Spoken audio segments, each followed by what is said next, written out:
with you the story of the trust. Ms. Nafisa K. Amiruddin and Ms. Nishreen Jafferji.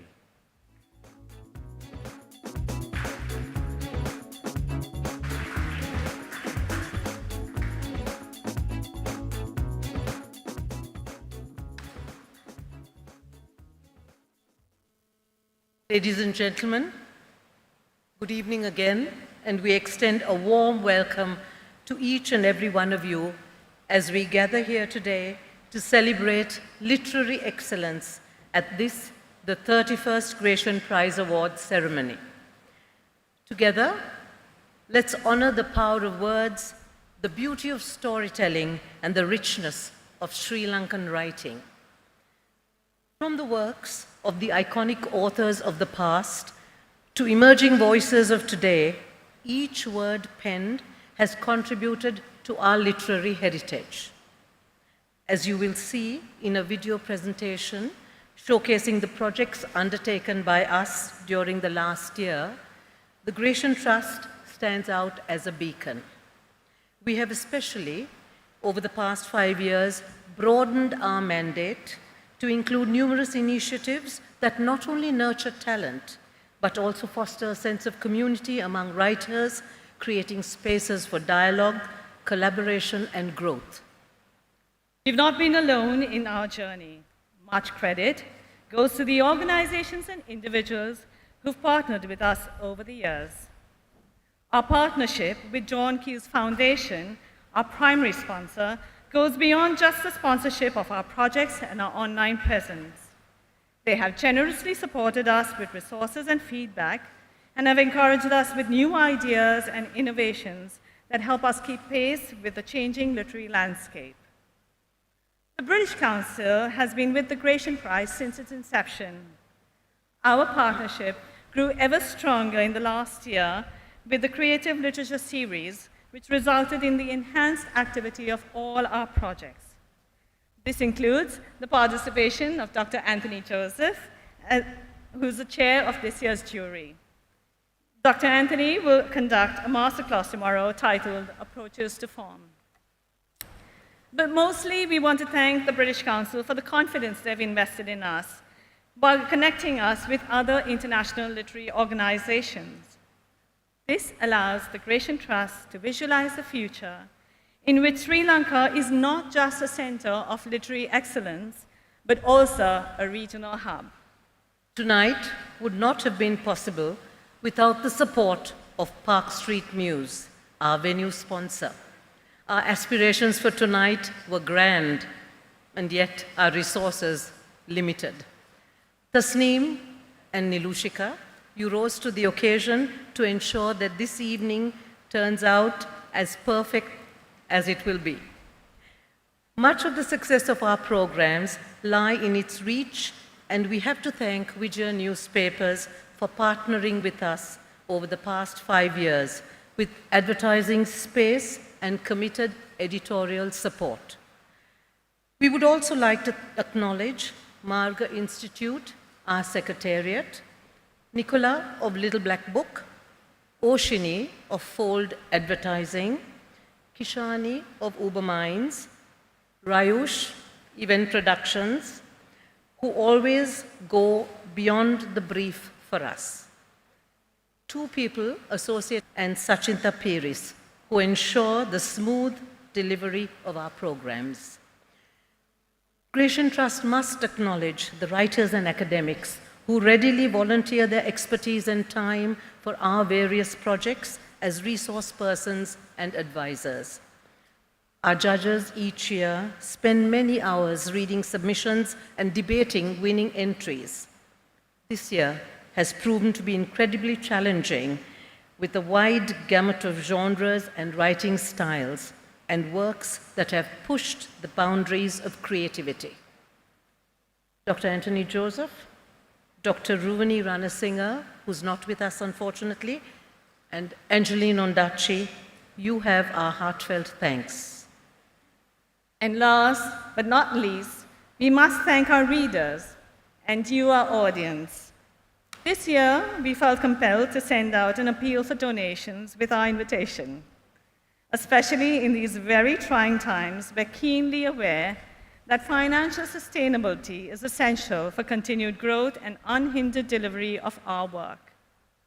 We'd like to thank everyone who responded to that appeal with their generosity, and we request you, our friends here tonight, please continue to reach out to us with your support.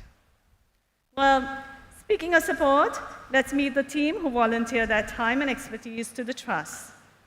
Our Board of Trustees is a group of people from diverse backgrounds and varied skill sets who share one thing in common: a passionate love for literature and a strong belief that Sri Lankan stories deserve a place in the spotlight, here in Sri Lanka and beyond our shores. The Gratiaen Trust was established by Michael Ondaatje, who won the Booker Prize for the English Patient. His dream was to see another Booker Prize winner from Sri Lanka. In 2022, that dream saw fruition, and we now feel confident to dream bigger. As of January 2023, I, Nisreen Jafferji, and Nafisa Amiruddin assumed the roles of co-chair of the Gratiaen Trust. Nafisa is the co-founder and drama director of the Performing Arts Company. She has, over many years, been closely involved with the curatorial and administrative aspects of the Trust. I come with a background in marketing and communications consultancy, reinforcing and revitalizing the Trust's brand identity, exploring new platforms of communication, and expanding the reach of our programs are close to my heart. Together, we take over from Professor Nelufa Dimel, Chair, Professor of English at the University of Colombo, the author of many scholarly publications, and jury member of the Gratiaen Prize and several international awards. As past chair, she steered the Trust through a series of unprecedented challenges. She's been instrumental in paving new pathways, adapting to new technologies, and introducing innovations while reinforcing our existing programs. Nelufa, you're a hard act to follow. Dr. Pakiasothy Sarvanamuthu is a founding executive director of the Center for Policy Alternatives. He's an acclaimed advocate of human rights and good governance. He is wise counsel, especially in areas of management, governance, and the implementation of best practices, is invaluable to the Trust. Professor Harshana Rambukwala is a visiting lecturer at NYU Abu Dhabi, where he champions Sri Lankan authors and literature. He has served on numerous literary juries for both English and Sinhala fiction in Sri Lanka. His deep understanding of the Sri Lankan literary landscape has helped the Trust immensely when curating its various programs. Manjula Sirimana, she's a partner at the DL&F Diserum law firm, who are the lawyers to the Trust. Besides providing us with sound legal advice, Manjula also advocates bringing a bit of zing to our programs. Literature, she always reminds us, must also be fun. Sandeep Jayawardena is the treasurer of the Trust. He's a finance professional with a decade of experience in private equity and capital markets. His mandate as treasurer is to ensure that the Trust is sustainable and consistently maintains financial best practices. Ranmali Merchandani adds flair to the Trust. She's a South Asia representative for the Royal Academy of Dance and has long experience in arts programming. The Trust sees literature as an integral part of the broader arts landscape, and often Ranmali is our link to that world. Tara Jayawardena represents the Ondaatje family on the Gratiaen Trust. Tara and Sandeep keep us in touch with what's cool amongst our younger audiences. Tara has organized our first open mic and piloted the Young Writers Club last year, both of which received great reviews from participants. The Gratiaen Trust has long enjoyed unwavering support from academia, from universities across the country. In particular, the universities of Colombo, Peradeniya, and Jaffna. We are proud to have on our board Dr. Madhuranga Kalugampitya, the head of the Department of English at the University of Peradeniya, and Dr. Mahendra Thirurangavan, a senior lecturer in English at the University of Jaffna.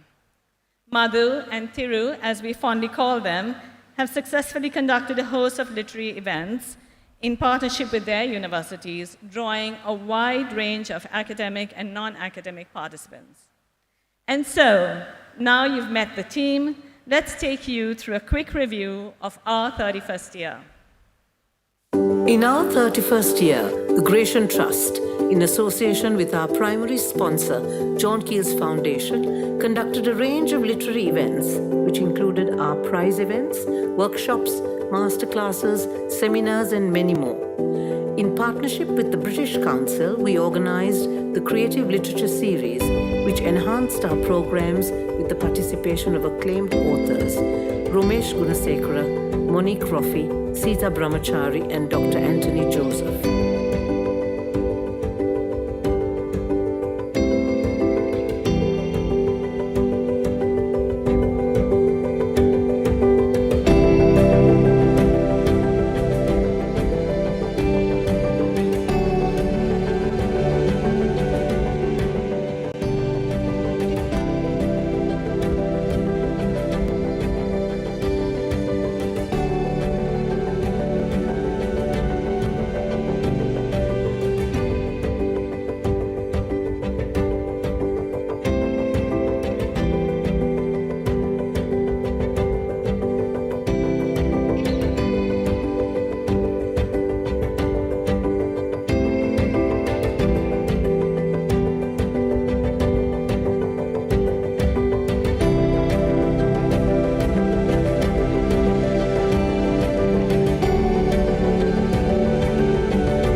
Thank you, Nafisa and Nisreen. You know how ever so often read a book or a script or listen to a speech or a poem, you come across a set of ordinary words strung together in an extraordinary rhythm that leaves with you an impact that lasts long after the experience of the book or the speech is done. I thought that this evening I'll revisit a few lines from books that we've all read and rekindle some of those memories with you. And to start with, I thought I'll pick something apt to the time from A Tale of Two Cities by Charles Dickens. It was the best of times, the worst of times. It was the age of wisdom. It was the age of foolishness. It was the epoch of belief. It was the epoch of incredulity. It was the season of light. It was the season of darkness. It was the spring of hope. It was the winter of despair. Ladies and gentlemen, I'm pleased to invite, representing our primary sponsor, the primary sponsor of the Trust, the John Keels Foundation, Ms. Nadija Thambaya, the President, Legal, Secretarial, and CSR at the John Keels Group. I'd like her to share her thoughts on the role of John Keels and the Trust. Please welcome Nadija.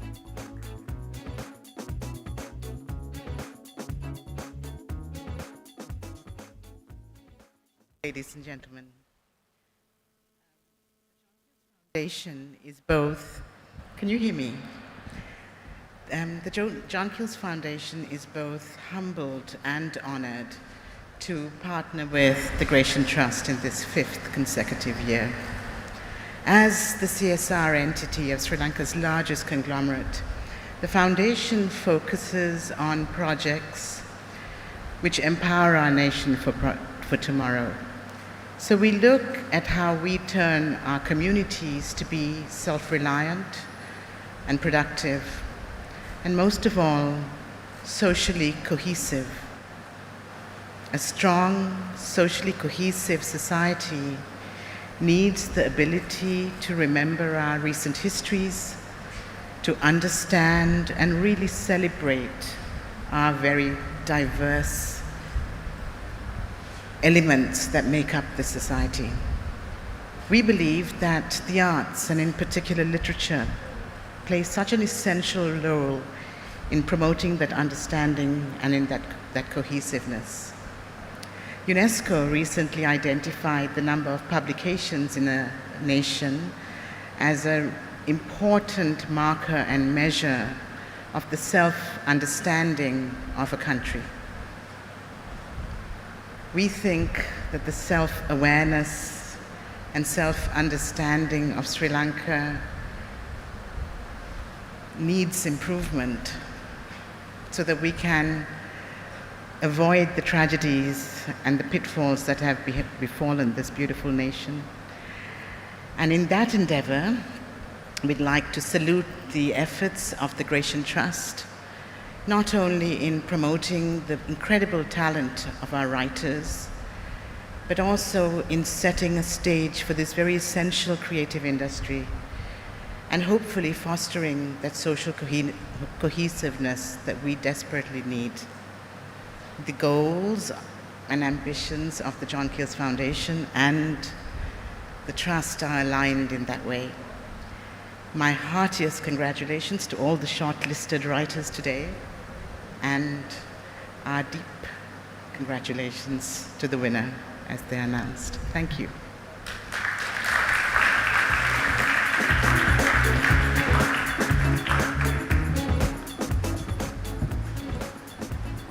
Thank you, Councillor, and John Keels Group for your continued support of the Gratiaen Trust.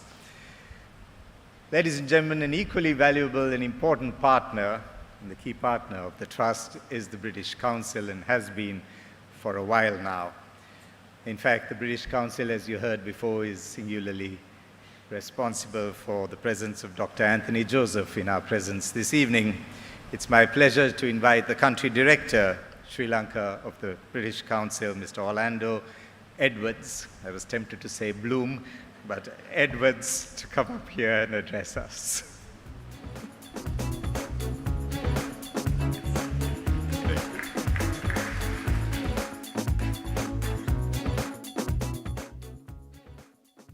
Good evening, ladies and gentlemen, and thank you very much for that warm and generous introduction.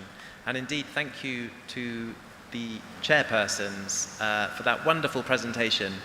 It really was heartwarming to see the way that our collaboration has manifested and played out over the last year, and I sincerely hope that we will continue to go from strength to strength. It's an enormous pleasure and privilege to stand here today at the Gratiaen Prize Award ceremony, and a magnificent ceremony it is. What fabulous branding and a fabulous setup, so congratulations again to all the organisers. And I'm very excited to finally hear who this year's winner will be. So congratulations, first and foremost, to all the shortlisted writers. We at the British Council are celebrating 75 years here in Sri Lanka. As we've heard, for 31 of those years, we have partnered with the Gratiaen Trust.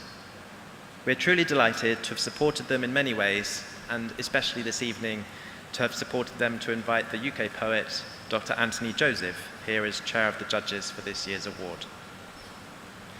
Our British Council objectives overlap and align with those of the Gratiaen Trust in many ways.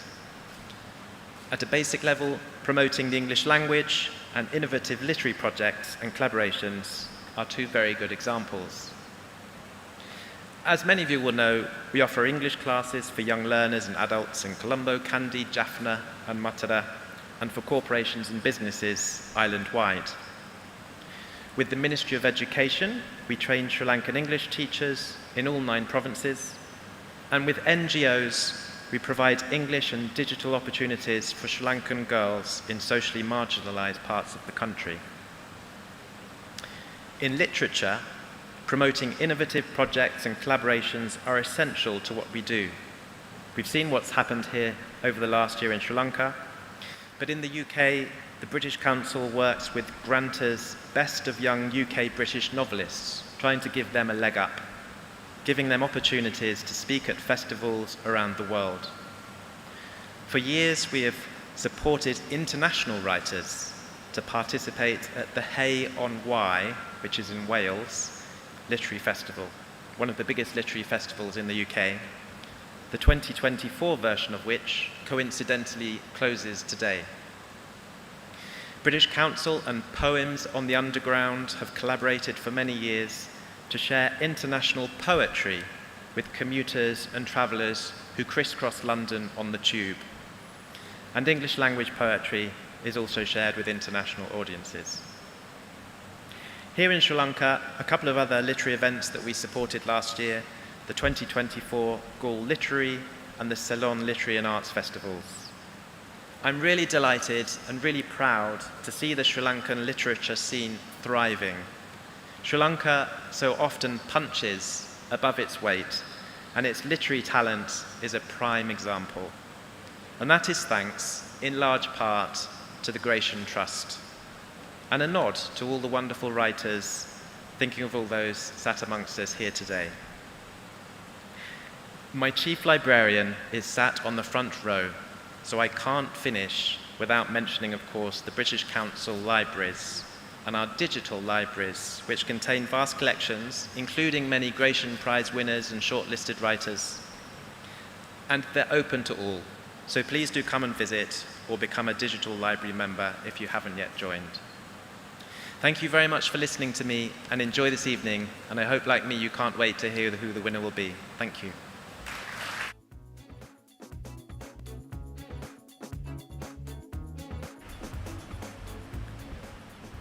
Thank you, Mr. Edwards. Ladies and gentlemen, to constitute the jury panel, the Gratiaen Trust selects 3 judges: a reputed writer, an academic, and an informed reader. This naturally gives us the benefit of 3 vastly different perspectives and brings along with it a richness, a fine balance, and an extraordinary energy and vibe to the adjudication process. This year, we are privileged to have yet another stellar panel, and it is my privilege to introduce the 3 judges to you. Dr. Anthony Joseph is the chair of the jury. He is a celebrated Trinidad-born poet, novelist, academic, and musician. His collection, Sonnets for Albert, won the T.S. Eliot Prize for Poetry in 2022 and the O.C.M. Bocas Prize for Caribbean Poetry. A King's College lecturer, Dr. Joseph's illustrious career spans multiple poetry collections, novels, and albums, earning him critical acclaim and prestigious awards. Dr. Ruvini Ranasinghe, the academic in the team, is a prominent figure in global literature and a professor at King's College London. Her expertise in post-colonial literature and theory, especially South Asian diaspora literature, brings a deep and nuanced understanding of cultural narratives to the jury. Angeline Ondaatje has a rich background in business, engineering, and academia. Her passion for literature and diverse experiences provides a unique perspective to the panel. During her undergraduate years, Angeline studied comparative world literature at both Harvard and the Massachusetts Institute of Technology. Recently, she's been actively involved with the Ceylon Literary Festival as well. So let's hear a loud round of applause for our fabulous panel.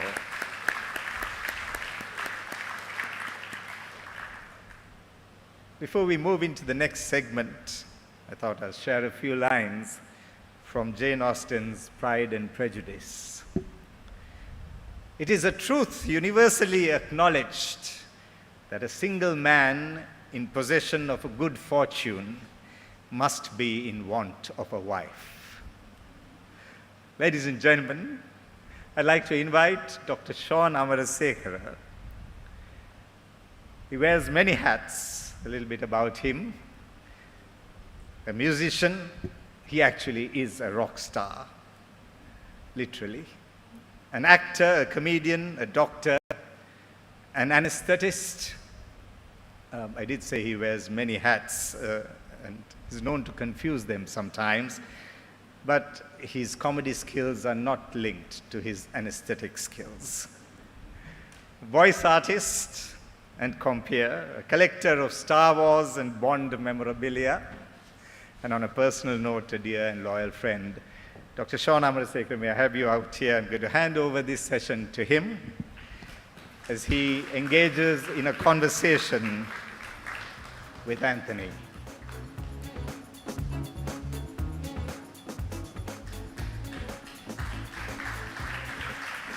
Thank you. Thank you very much, Adam. And well, ladies and gentlemen, we have a veritable literary feast for you in the persona of Dr. Anthony Joseph, who served as the illustrious chair of the judging panel at this 31st Gratiaen Prize. Dr. Anthony Joseph could be the very definition of a modern Renaissance man. He's an award-winning Trinidad-born poet, novelist, academic, musician. He's the author of 5 poetry collections and 3 novels, which I've been ensconced in, well, a couple of them. And as a musician, he has released 8 critically acclaimed albums, and is a fellow of the Royal Society of Literature and a lecturer in creative writing at King's College London.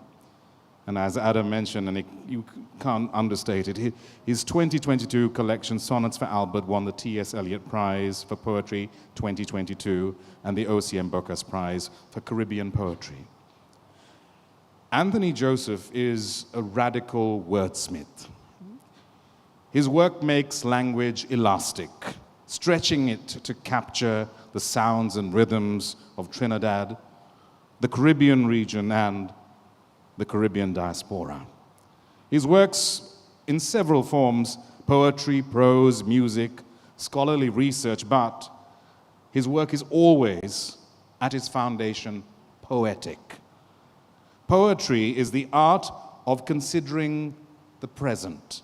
Like music, the performance aspect of poetry forces one to be alert to the possibility of the moment, to experience and capture it fully. So, let's do that right now. Ladies and gentlemen, performing On the Move and supported by Divaka and Pasindu on the rhythm section, please give a warm welcome to Anthony Joseph.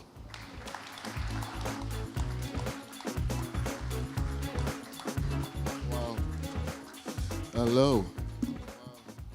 I hope I could live up to that introduction. That's huge. So yeah, this this piece that I'm going to do is, I thought I'd do this because it talks about Trinidad and the culture of Trinidad and the sort of eclectic nature of Trinidad. I don't know if anyone here has been to Trinidad or the Caribbean, but when I came into Sri Lanka yesterday, I felt a sense that I was at home because the humidity is very similar, the weather is very similar, the people actually look quite similar. So it's a really comfortable feeling, and we have a lot of, I guess, historical relationships as well. We both enjoy the similar histories. So this piece speaks to that. So,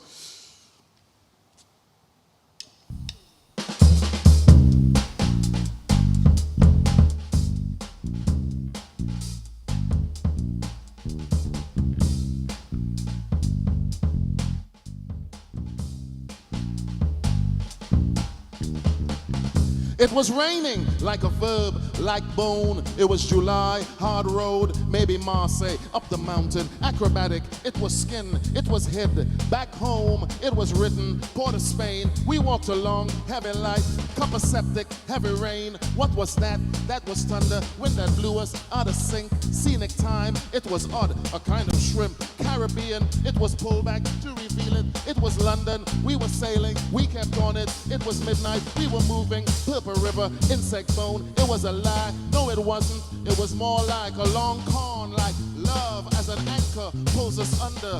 It was repeated like a chant, like a hymn, like a dirge, like a bell. It was gravel, rugged pitch, a blow that left her, wounded water, wild fever, fever grass. It was patchouli, orange blossom. It was something like madness. It was painted with desire, Baptist heat, so elastic, rhythm nation, glossolalia, spirit talking.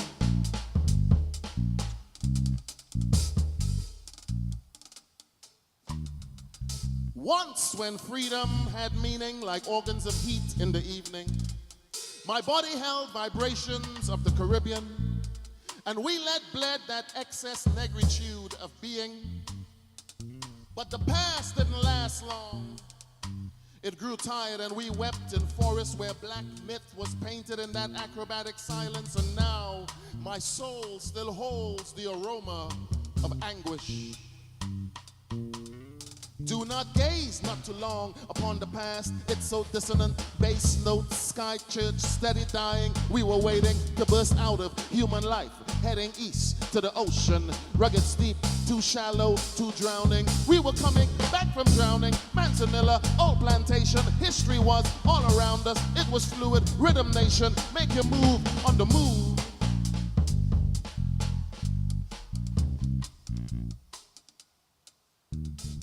So shallow is this memory that it passed me like Chiwakahu and Arrowhead, drowned it in double-beaten goatskin drums from Gust and Plywood junctions where bliss throat sparkles there, near Sea Silt and Jettyfish near Port Authority car park where aliens still landed to this dreamscape contemplating the road.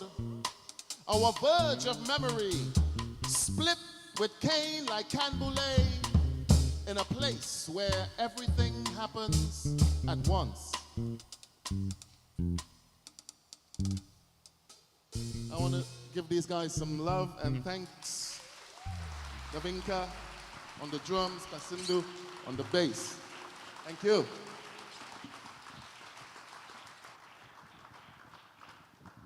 Well, Anthony, let's get you up on stage. Can we have another fabulous round of applause for, of course, we have Pasidu and Ivanka from Music Matters who came through and gave us some really sweet grooves on that. Thank you very much. That was fun. We should keep them on, don't you think? Yeah, we should keep them on. And we've got a few more grooves we could do before the night is out. Thank you, Anthony. That was spellbinding, man. I'm telling you. I really want to over the next we haven't got lots of time, but I'm trying to maximize it because Anthony has got such a, and Ramali dropped me into it because she said, "You'd be fabulous for this," and I hope I am, but let's see, because Anthony's the scope of his work is just so vast that I didn't know where to start, so I just started listening to his albums, and reading his work, and I think he's been in my head for the last month. I think he's like the Phantom of the Opera. He'll be like singing songs in my head for the foreseeable future. But I too am a doctor, but of a different variety. But I think us in the medical fraternity also consider ourselves closet artists, if we like to. But my sort of into your work was as a musician and through your music, and especially with the Spasm Band. And his work with them is fabulous. The rubber orchestras, and it's like really ringing in my head. And I think you've got a new album coming out very soon. Yeah. So I'm looking forward to that. Yeah. So, and you work with a bass guitarist, Andrew John. Yeah. Andrew John is the man. Actually, I work with a bassist and a very overqualified lyricist myself, who happens to be in the audience tonight. He is none other than the Booker Prize winning Shehan Karunatilaka. So, we jam on Thursdays, so if you're free, you can just join us, and we can pull out a jam. But, so the Spasm Band, like, it came to being as an extension of your first novel, The African Origins of UFOs, is that right? Yeah. Actually, when I went to the UK in '89, I went with the intention of just doing music, I didn't really know what a poet was. Growing up in Trinidad, I really didn't have an idea, but I knew what a musician was. I knew who Jimi Hendrix was, I knew who Prince was, so I thought, that's what I want to do. So I got to London and I started a band and, did that for a year or so, a couple of years. Didn't really get anywhere, and then I started sort of realizing that I was actually a poet, sort of focused on that. And then writing for a few years, and I started working on a novel, which was The African Origins of UFOs. I'd long given up hopes of being like yourself, being a rock star. I'd given up. And you're plenty of rock star. In the writing of that book, I decided to do some readings with just a djembe, a drum and a saxophone. And we just started doing readings with that, without any sort of ambition to be a music thing. But then we did a little demo, put it up on MySpace back in the day. That shows how old we are. Yeah.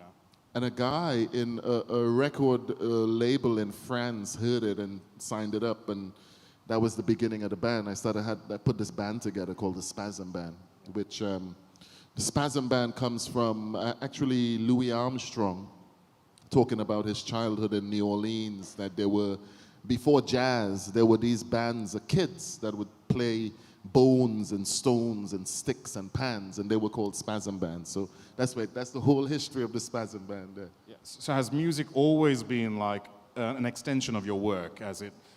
You can't stay like nailed to the page, you need to sort of jump off it. Is that what? Yeah, well, as we were talking earlier, as Walter Pater says that all art aspires to the condition of music. Even poetry, even literature, any type of literature, any type of art aspires to the condition of music. The condition of music is an immediacy. It's immediate. You don't have to do anything. You just have to experience it. And all art kind of wants to have that quality. So I came to writing poetry through music. I was in Trinidad. I was a young child growing up in Trinidad, and I was really fascinated by song lyrics.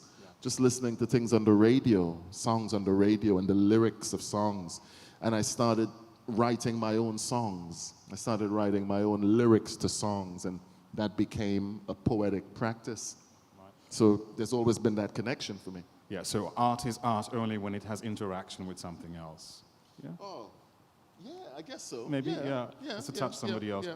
But lyrics, absolutely. I mean, from a songwriter point of view, and also as like musical theater, one thing I like, the difference between poetry and lyrics, that poetry by itself has such a strong sense of meter and rhyme, and it's very rich in itself, that it sometimes just really doesn't need to be supported by music, as opposed to lyrics, which by themselves are pretty thin and just needs that support. Or in terms of opera, you can take one word like vincero and stretch it out for 2 years, because the music does the drama, not really the words. But do you consider poetry and lyrics to be interchangeable? Not for me, because I only write poetry. I can only do that, and even when I write lyrics, the lyrics are poetic, you know, they're poetry.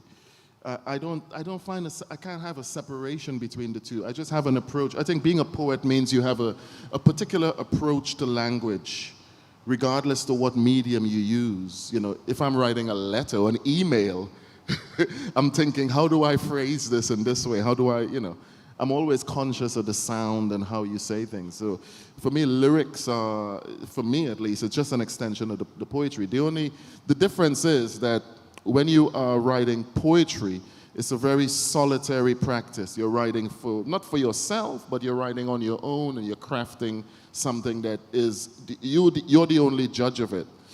But when you work with lyrics, you become part of a collaboration, part of a band. And I love that idea of being an instrument within a band. So the lyrics have to serve the music, and the music have to serve the lyrics, and it's an interaction there that is different from sitting down on my own writing poetry. Yeah. The original version of On the Move is so Frank Zappa. Yeah. It's crazy, but your new collection is coming out. It's a bit more dubstep, psychedelic. Well, what's the brief on that one? The new album, oh man, it's wow. It's different. I'm working with this producer called Devo Kumu. From London, and he's a bass player, but he's really into sort of psychedelic music, and he's African, so he's got a sense of Afrobeat, a bit of African music in there, a bit of psychedelic funk, a bit of jazz, a bit of prog. It's a real mixture of things. It's just music, yeah. Yeah. Well, actually, there was a lyric which I came across, which you were surprised might be quite well known to even a Sri Lankan audience. I just want to do a test out there. And this is not your own work, this is something else. Let's see. With those little pals of mine, Ramadan and... Yeah, we got a few. Valentine. Yeah, so from Cricket Lovely Crickets, which is the Victory Calypso from back in the 50s, and I think it's credited to, the recording by Lord Beginner. But I was surprised to learn while reading your novel that actually the origins of that came on the pitch during the celebrations of that famous West Indies win at Lord's in 1950s by Lord Kitchener himself. And it forms sort of one of the central sort of moments in Kitsch, a fictional biography of a Calypso icon. It's such a fascinating book, and I think when I said that poetry permeates everything that you do, I think this really, it was like on a bigger canvas. It's sort of sprawling, and even the cadences of the Caribbean, everything, like the elasticity of language, it really became apparent to me. I mean, could you just do a little excerpt that you think that would, I think it's, so Lord Kitchener, before he was christened as such, he was straight old Bean. Yeah, he was called Bean. Yeah. Aldwin Roberts. So you don't become a Calypsonian until you get christened by one of your peers. So, yeah, I'll read this section here, which is where Lord Kitchener gets his name, Lord Kitchener.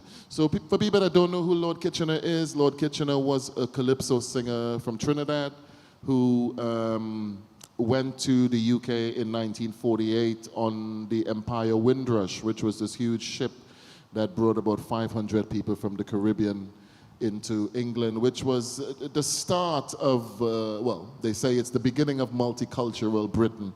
It wasn't, it actually wasn't, because Caribbean people had been going to the UK since the 1800s. But definitely the Windrush and that arrival that Kitchener makes in 1948 is significant. There's video of him singing on the dock of the Windrush. If you Google Lord Kitchener Windrush, you will see it.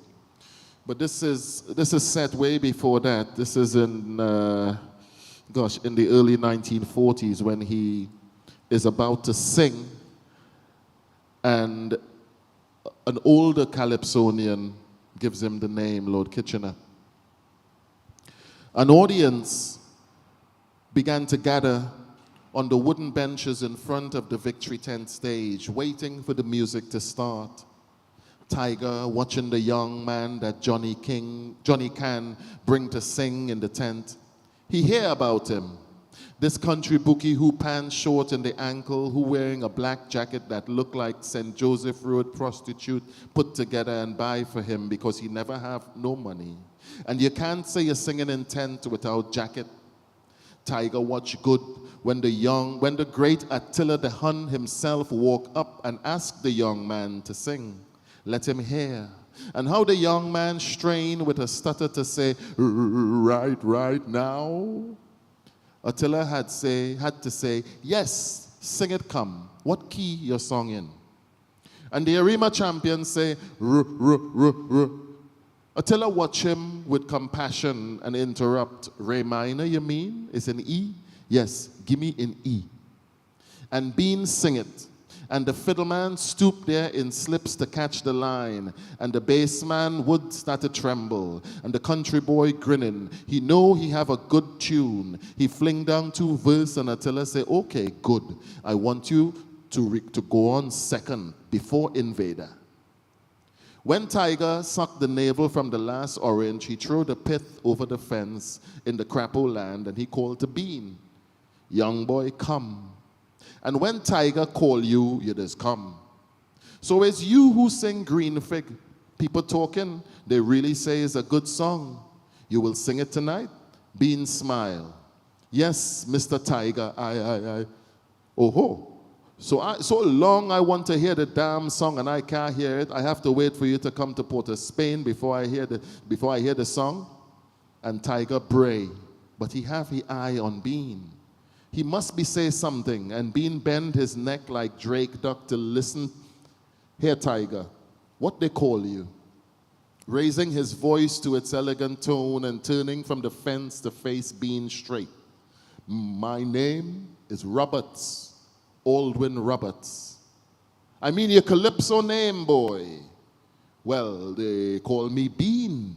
Bean? What? You is the mighty Bean, Lord Bean, Butter Bean? That is no kind of Calypso name, boy. Come better than that, man. Well, I win a Rima, so they call me a Rima champion. Tiger laugh. A Rima champion. What kind of jackass name is that, boy? That name ain't good. He laughed like the laugh been sitting in the back of his throat since morning and only now decide to come out. From now on, you must call yourself Lord Kitchener. Anybody ask you, tell them Growling Tiger give you that name. I give you that because I feel you could be a real general in Calypso. You have the height and you have the ambition. You is Lord Kitchener. Yeah. And the cadence, when it goes to London, the rhythms become different. It's so evocative, and the structure of the novel, if it's like a second-person narrative, it's never from his point of view, and but it's a fictional biography, so it's from interviews of actual people, news clippings, footage, and I suppose invention. Yeah. And I found something really interesting when I was. And I didn't expect to find this. In the afterword, the name that I encounter was none other than the founder of the Gratiaen Prize, Michael Ondaatje. And the parallels you draw with his own fictional biography of the Louisiana jazz player Buddy Bolden in his 1978 work, Coming Through Slaughter. And so I was just wondering, was that the first literary work that you encountered that came from a Sri Lankan-born author? It wasn't the first work because I'd read Ondaatje's poetry before that. Yeah. But it was his first novel that I read, yeah. And I read it primarily to see how he dealt with a historical figure and how he invented the life that wasn't there. He says it in interviews as well that the information on Buddy Bolden's life is so scant that he had to invent a lot of stuff, So I read it for that, and it's one of my favorite novels. One of the possible versions of his life. Yes. But I think with Kitchener there was a lot more information available that I could draw on because I could really research, and I spoke to a lot of people who were still alive that knew him, so I was able to talk to them So there's a bit of invention, but the invention is, history is a funny thing. If you tell the events that happened, there's a truth to that.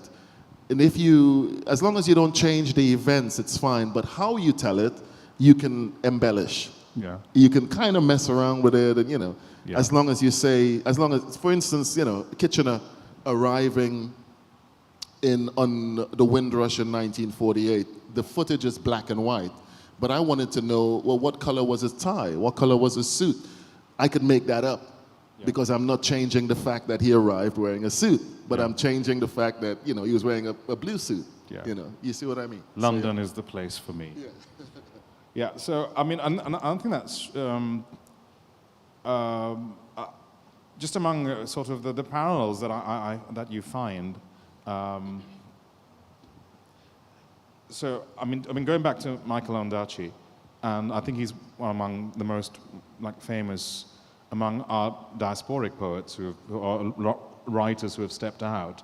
And there was an interesting observation in your talk with Kamau Braithwaite about that you consider yourself more a writer from the Caribbean rather than a Caribbean writer, before Braithwaite opined that, well, you don't become a Caribbean writer until you leave the Caribbean. Yeah.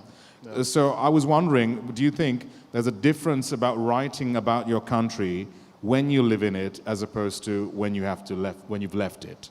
Yeah, absolutely. I mean, there's a lot, we can talk about that a lot, but I'll try to be succinct about it. I think it's about, I think nostalgia plays a large part in it, and the way you use nostalgia in writing is a way in which you kind of manipulate the emotions of the audience, and it's very effective.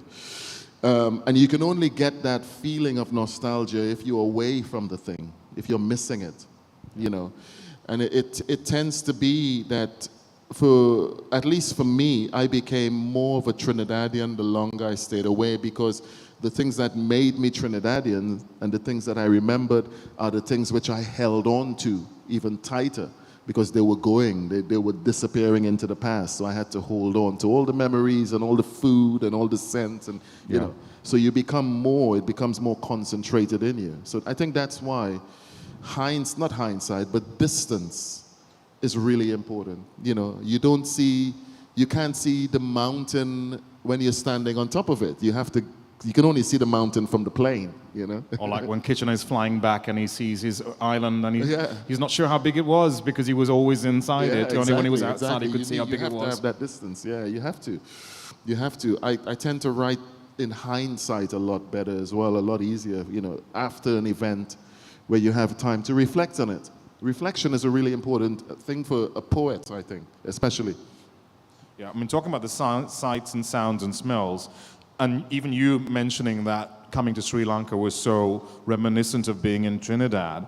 And one thing that struck me is so many similarities between the Caribbean and Sri Lanka, aside from the fact that we're an island nation and we're a bit cricket mad, and you have calypso and we have baila. And, we have the sights and the smells and the sounds. And there's this colonial and post-colonial sort of shadow that still looms over us. In your recent encounters with a plethora of singly Sri Lankan work, I was just wondering, have you found any parallels with the Caribbean experience? Yeah, one thing I find fascinating, well, not fascinating, but it was beautiful to see was the attention to the senses. In a lot of the, especially a lot of the fiction, the poetry as well that I had to read, there was a lot of concentration on the smell of things, the food, flowers, descriptions of landscape that were rich, really evocative detail. Sometimes you'd read a whole paragraph on the scent of something, And that is common in Trinidad as well, because there's something about living on an island, a tropical island, where everything is so in your face and concentrated. And especially narrative time in the Caribbean, and I'm sure here, things feel like they're happening all at the same time.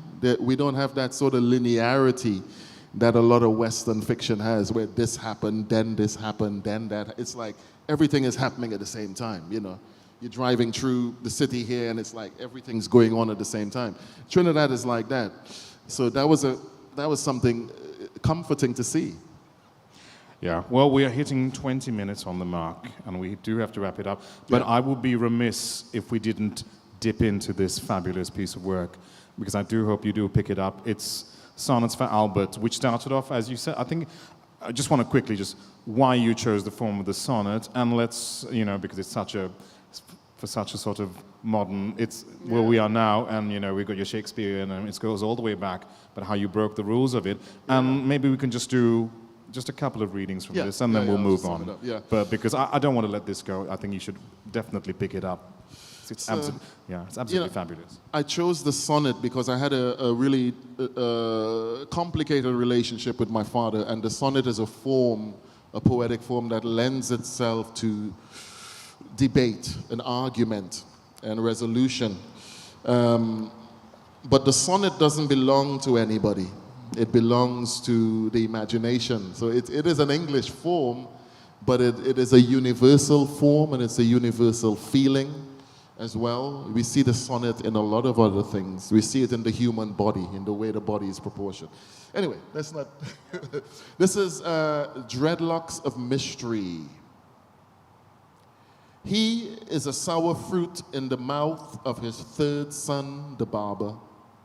And yet as sweet as certain fruits are harsh sometimes, on speaking of him, my brother's smile assumes the phantom love a son has for a father. As the imagined image of the broken bridge lingers as an apparition where it once stood or should stand. But do you have specific memories of him, things I could poem, I ask? Brendan remembers in broad strokes, Gust of the rogue, the saga boy who swooned in and out of their lives, who was broke by Sunday saying money had to find. My father has 3 children in Tobago, 2 sons, a daughter. Then another son appears from foreign, just so. Dreadlocks of mystery, kin we do not know.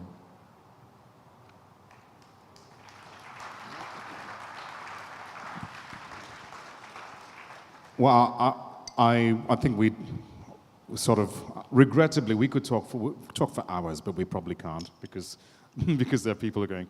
But I'd just like to close with just one more reading that, and I'm getting dirty looks, but I need to. Because as a doctor, this really struck out to me because in that place that we work, we encounter life and death, and it's this portal of, it's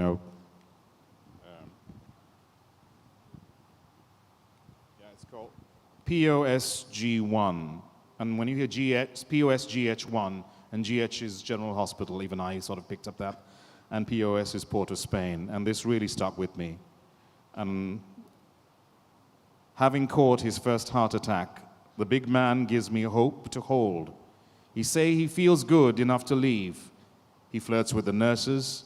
He's in hospital on Charlotte Street, the hospital that always smells of burnt milk and disinfectant.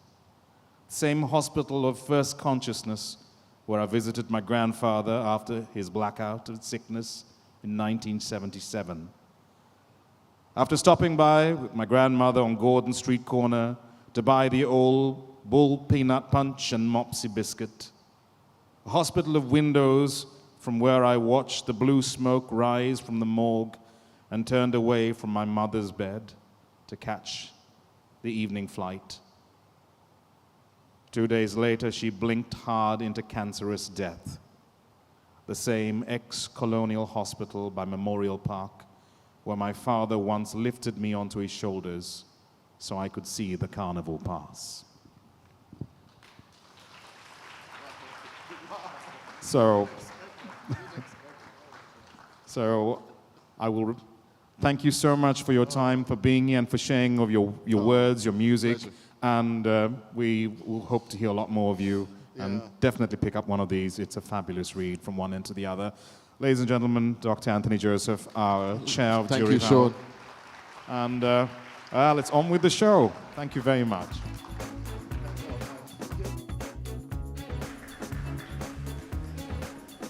Thank you, Anthony, and thank you, Sean. I like the beard, Sean. That's Sean preparing to fiddle on the roof later this year. Ladies and gentlemen, I'd like to invite the co-chairs and Nadija onto stage as we make a presentation of certificates to the shortlisted authors. I shall introduce the shortlisted books to you and read out a little blurb. As you all are probably aware, this year we present only the Gratiaen Prize, as the HAI Gunatilaka Prize for translation is only awarded every other year, and that'll be again next year. While I read out each blurb, may I request the author to step forward onto stage and receive a book very generously presented by Dr. Anthony Joseph. Thank you for agreeing to hand over the books. I think the co-chairs will hand them over, along with a certificate which Nadija will present. I'm going to read out these blurbs, or the synopsis of the books, in alphabetical order of the books. So we shall start with the shortlisted work, A Passing Return by Pasan Jayasinghe. A Passing Return is a memoir about coming back to and coming to terms with Sri Lanka.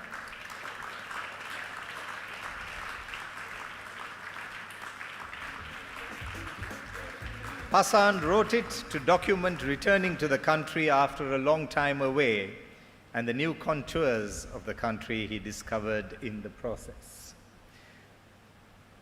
The next book, ladies and gentlemen, applause once again for Pasan Jayasinghe. Thank you. The next book, Father Cabral's Recipe for Love Cake by Ramya Jeerasinghe.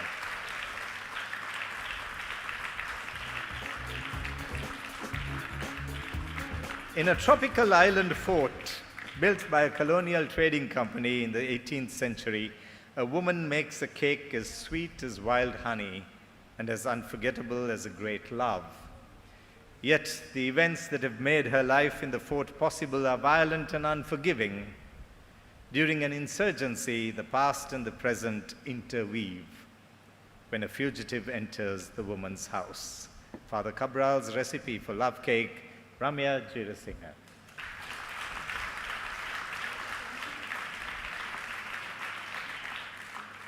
The next shortlisted work is titled Jnanam by Selvi Sachidanandam.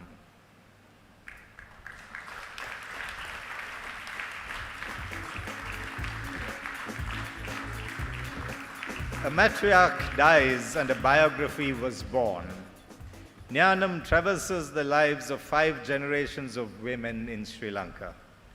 With their tumultuous and eclectic events in Sri Lankan history serving as a backdrop, it chronicles the tragedy suffered by a once spirited community and their loss of social, economic, and cultural capital. Please applaud Selvi Sachidanandam's work, Jnanam. The fourth shortlist is Students and Rebels by Vihanga Pereira.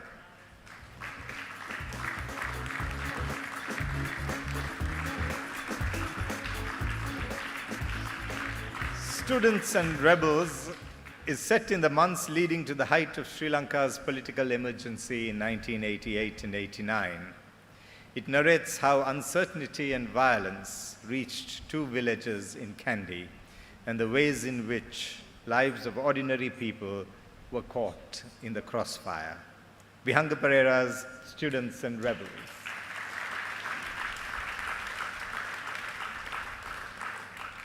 Finally, on the short list, When Ghosts Die by Lal Madavatte Gedara.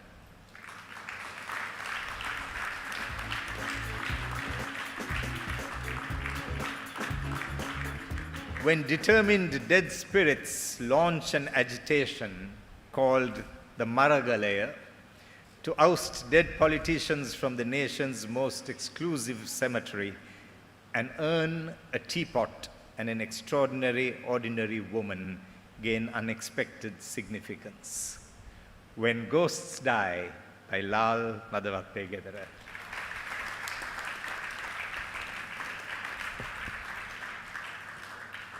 A quick photographic moment.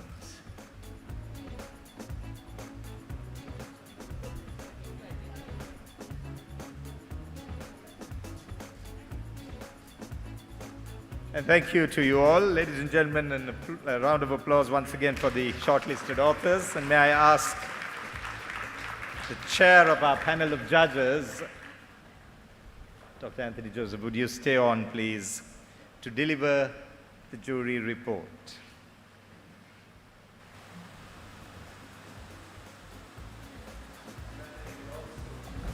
Dr. Anthony will also announce the winner at the end of his report. Okay, so firstly, I want to say thanks to the Gratiaen Trust for having me. I want to thank personally Nafisa, Nisreen, Nalufa, all the N's, for having me here, for being great hosts, for inviting me to be chair of the judges. I also want to thank my fellow judges, Angeline Ondaatje and Professor Rivani Ranashinha, who were amazing to work with, who taught me a lot about Sri Lanka and made sure that I understood what everything I was reading was.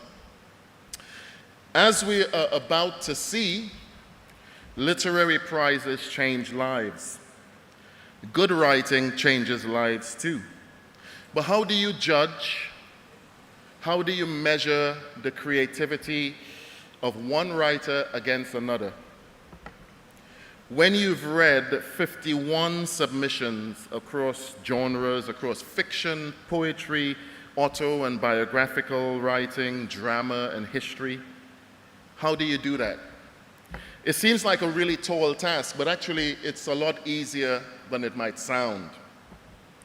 Because there are a few basic things that we look for as judges, technical things that we look for. I think, at least for me, I look at firstly. I'm looking at, or we are looking at the presentation, how the work is presented. Spelling, evidence of thorough editing, correct use of grammar, the assured use of the elements of the craft, authenticity of a voice, the layout, the punctuation, the control of tone and language, a sense that the work speaks to other books. These things show that a writer is serious and is respectful of the craft and of the reader. We look for style, a singular voice. Can I identify the writer from the writing? This leads us to the other side of the equation, which is magic. The jazz pianist Errol Garner famously couldn't read music, and someone asked him, how do you get by? How do you manage to play and make all these records without being able to read music? And Garner famously said, no one can hear you read. And while you read, what should be most clear as a reader and as a judge is, I think, the writer's understanding of humanity, what it means to be human. Not just their technical skill. Technique is important, of course, but it is not enough. The task of the writer is to be human. The most powerful writing is convincing, believable, and has an authenticity, a truth. The writer has a distinctive way of seeing the world, and while it is unique, it is also universal. We are looking too, as judges, for a writer which is willing to challenge the reader, a writer who is brave enough to challenge history. Especially important here in Sri Lanka, as in the Caribbean where I'm from, with its complicated histories of struggle. So in the submissions for the Gratiaen, we also looked for work that celebrated Sri Lanka's diversity and that told its untold stories. When a writer has been writing for many years, honestly and seriously, they begin to have an imperceptible control of the craft. And this, combined with a deep humanity and ambition that moves beyond them into the world, gives us something truly special. It gives us a book which becomes like a score, which transcends its time and context, which is crafted with a poet's sensibility and a historian's precision. It's a way of saying something in a way that has not been said before, but yet feels familiar. And so the winner of this year's Gratiaen Prize is Father Cabral's Recipe for Love Cake by Ramaya Rishante.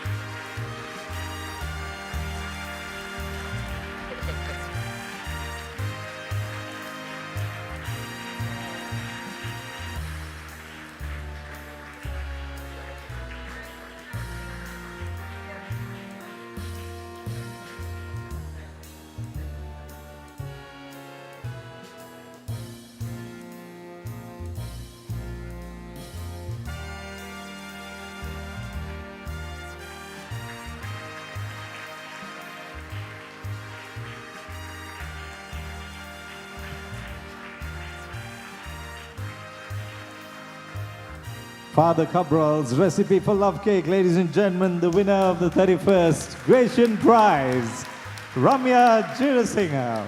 Congratulations. Proud moment indeed for the author, and thank you very much. I think the photographs are taken. Maybe hold on a moment and invite Nadija and Orlando also up for a couple of photographs with the winner before we move into the citation and the winner's address. Please stay on, the entire team.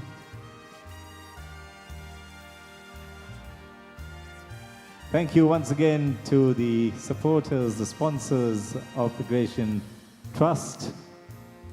That makes the Gratiaen Prize possible. To the judges for a fabulous effort there in selecting the winners, and of course to the winner for writing that wonderful book. May I invite Angeline Ondaatje to present the winning citation, and we'd like to have the winner deliver her acceptance address immediately after that. Angeline. Donna Isabella Caterina Silvaria, 33 years old, new owner of Santiago, the house with the first veranda in the island fort. Knows this about the cake which she makes for a living.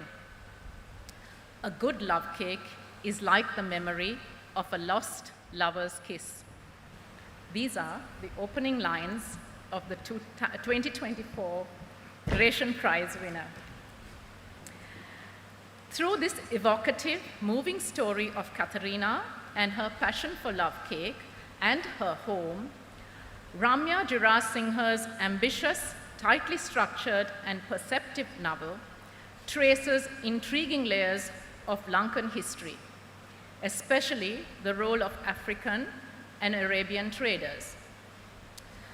Jirasinghe masterfully intervenes the haunting colonial past with a vibrant contemporary narrative incorporating lesser-known historical events through memorable characters, including a remarkable Jesuit priest, Father Cabral. She blends in intriguing details in a nuanced manner leaving us curious and engaged. Who was Santiago de Mello? Where is the causeway that leads to this octagonal fort? How did Rajiv become a rebel? The legacy of colonial slave trade that thrived on spices such as cinnamon and nutmeg are literally baked into the recipe, along with wild honey and enduring memories, making the story as unforgettable as a great love cake. Notable for its attention to sensory detail, Father Cabral's recipe for love cake explores profound themes of home, belonging, and place, offering a richly layered and sensory reading experience. Thank you. Rania will take over.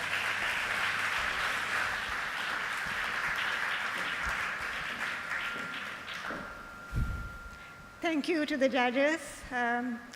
I've been fairly unlucky with the Gratian, so I never expected to be standing here. And also, it didn't help that this year probably had one of the strongest shortlists that the Gratian has ever had. 2 winners, and I was sandwiched between 2 previous winners and 2 very accomplished writers. So once again, thank you to the judges for the recognition that they've given me. And as Neil Gaiman says, you know, a writer never gets these small moments of recognition without the people who made it possible in their lives. So I really have to thank a few people. And it's wonderful to be here to be able to say that in public to the people who have stood by me. So first, needless to say, family and friends who make it possible for a woman to write, because it's usually never possible for women of my age to be writing. And my mentors. 2 are no longer alive, and Rana Singha and Ruanti Sivapragasam, they are dead. Then there is Professor Ranjini Obesekara, Dr. Lakshmi De Silva, and Mr. Tissa Jayatilaka, my gurus and guides who have been there at various times in my writing career. And a very feisty bunch of readers, writers, and artists. So book club, because of which I read books that I would never pick up otherwise, which is a wonderful exercise for any writer, I think. And Madhubhashni Disanayaka Ratnayaka, Anuma Vijayavardhana, Ashok Ferry, Amina Hussain, Tracy Holsinger, and Deshant Tennakon. And I have to say it was Shehan Karunatilaka, in his own inimitable style, who gave me the courage to submit this book, because when I said I don't want to submit it, he said, oh, come on, man, if you can't handle rejection, you're in the wrong business. So that was Shehan for me, and Shehan, thank you. I know you're in the audience. Thank you for that. And also, after I wrote this, I sent this out to about 20, 30 agents. I tried my luck. One person, Anne-Marie Dupont, accepted it. And her belief in the book, because she spent a large amount of time going through the book, saying this can be worked out. And that gave me a lot of courage, because I've never written a novel before. So having a person who was willing to represent the book kind of gives a person, a writer who doesn't have a lot of confidence, some confidence. So thank you to Anne-Marie for that. And I have to say, this was not my first shortlisting. I was first shortlisted in '99, half a lifetime ago. And at that time, it felt very easy to get shortlisted. You just wrote something and you threw it in and you got shortlisted. But this time, now, it's almost impossible even to get longlisted, I think. The pressure, the competition is so severe. And I think for that, the Gratian has played a huge role in the landscape of Sri Lanka's creative writing. It is because of them that there are so many writers, and I don't think any creative writer in English in Sri Lanka has not been touched by the Gratian in some way. I know I have. So I want to end by saying thank you to Mr. Michael Ondaatje and to the fabulous trust. Thank you.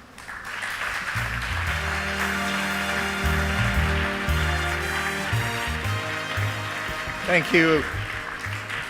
Thank you, and congratulations, Ramya. I think the acceptance speech deserves another award. Ladies and gentlemen, the finale on the evening is the vote of thanks, and I invite a trustee of the Gratiaen Trust, Madhuranga Kalugampitiya, to propose the vote of thanks. But while he comes up, may I depart with a line from Jane Eyre by Charlotte Bronte. I am no bird, and no net ensnares me.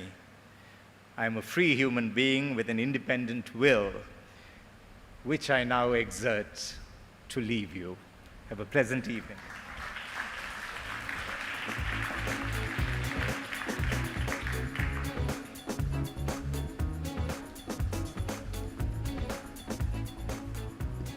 Thank you. Congratulations, Ramya. Ramya Jeerasinghe, the winner of the Gratiaen Prize this time. Also, our warmest congratulations to the long-listed and shortlisted authors for this year's award. Your presence in the competition made this year's event all the more exciting. And a very big thank you to everyone who made the evening such a success. Thank you, Dr. Anthony Joseph and Dr. Sean Amarasekara, for the enlivening conversation. Let me also convey our sincere gratitude to our sponsors, the John Keels Foundation, the British Council in Sri Lanka, Park Street Muse, Vijay Newspapers, and the Marga Institute. None of this would have been possible without your unwavering support. Finally, on behalf of the Trust, I would like to invite all of you to join us for the cocktails where we can meet the winning authors and judges. We also have a special announcement to make regarding the menu for the cocktail. This evening's menu is inspired by the foods, locations, and characters that bring to life the stories in the shortlisted books. Dal vada with chutney is a tribute to a passing return, which revolves around the rediscovery of Sri Lanka and Colombo. Jaffna fish cakes and on crackers is representative of the delicacies of Jaffna that pepper the book Jnanam. In Students and Rebels, jackfruit from the orchards and lemon iced tea. And finally, Katharina in Father Cabral's recipe for love cake, who bakes cake as sweet as wild honey and as unforgettable as true love, we have love cake. Thank you.